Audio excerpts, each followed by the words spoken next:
Tonight is the annual Walk a Mile in Her Shoes event at the Marquette National Guard Armory. The event is to bring awareness to sexual assault and domestic violence in the community.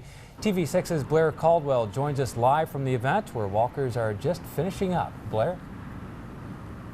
Yeah, Sophie and Greg, walks like this are happening all across the country in support of April being National Sexual Assault Awareness Month. Now, they have actually already finished their walk. They got done a little earlier this year than expected, but they have gotten a chance to hear from an advocate at the Women's Center earlier and also a survivor of sexual assault. After that, they took here to Lincoln Avenue, where some of them strapped into high heels to do the hike.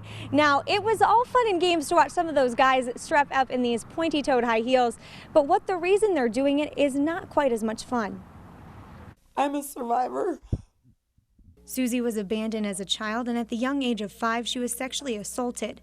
By 13 years old, it had happened 3 times. Feeling like nobody loved me. I knew that what was happening to me wasn't love. You know, that wasn't love at all. I didn't feel loved by anybody.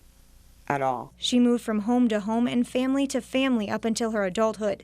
Susie was driven by anger and didn't tell anyone what she had went through. I was going down a bad path that could have led me many ways. But I decided a long time ago that wasn't what I wanted and that I deserved better. Susie turned to her friend Kelly, who worked at the Women's Center in Marquette several years later.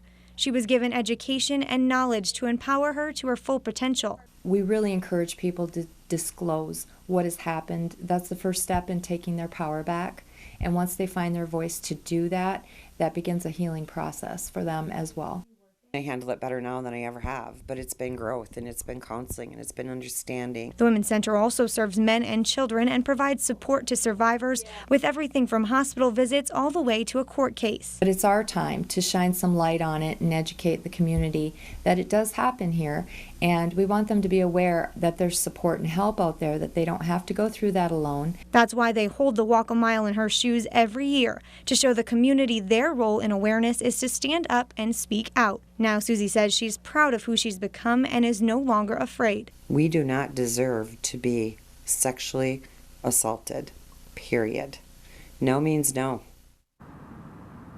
Now, as I mentioned earlier, the walk is over, but today's event was well attended. It was actually standing room only inside. So that's all good signs for Marquette and the idea that all these people are leaving with more awareness of sexual assault. Reporting live in Marquette, Blair Caldwell, TV6 News.